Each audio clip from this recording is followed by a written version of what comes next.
ta ka zo ka buɗe min gate. Ta ja tsaki, wan banza. Dafinso labari ne wanda idan ka fara jinsa ba za ka so ka daina jinsa ba, ba za ki so ki daina jinsa ba. Ku da kasance a tashar mu mai suna Hukuncin So TV.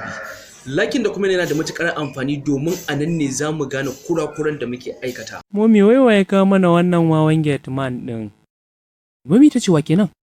Ashe kuma ta ƙara cewa wancan wawan gate man din mana. Momi ta ce wai ba Faruku? Dadinki ne ya kawo shi, kin san dadinki yana da matukar tausayi. Tausaya mai shi isa ya kawo shi. Me miki ne autata? Momi wai har so uku ina hona amma ya ki buɗen gate. Motar ma tana can na barta dan takaici ko ki din ma ban cire ba.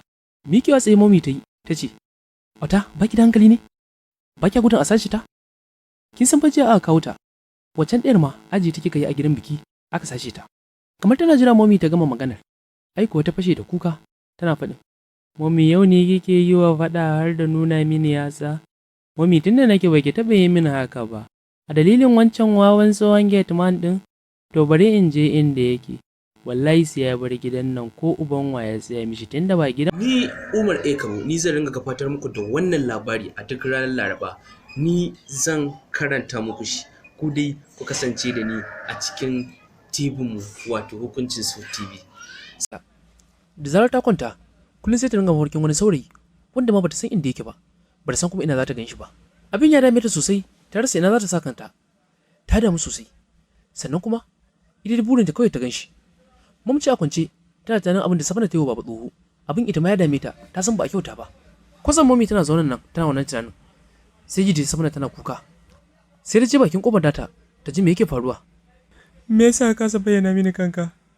Me yasa kullum kake zuwa mu a mafarki? Bayan ka san na kamu da ƙaunarka, I can't live you without you. Please ka bayyana. Cin zarafi haramun ne ku sani, ‘yan uwana. Na cewa mai gadin mutunci ban san ne ya zanyo ba.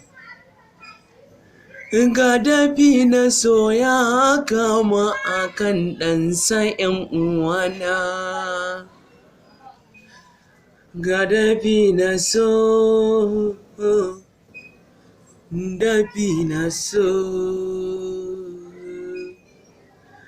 Dafinso yayya. Kai, ku dai mu haɗa wannan labari mai suna Dafinso, a nan za ku ji cakwakiyar da take faruwa. Naku Umar Ekabo.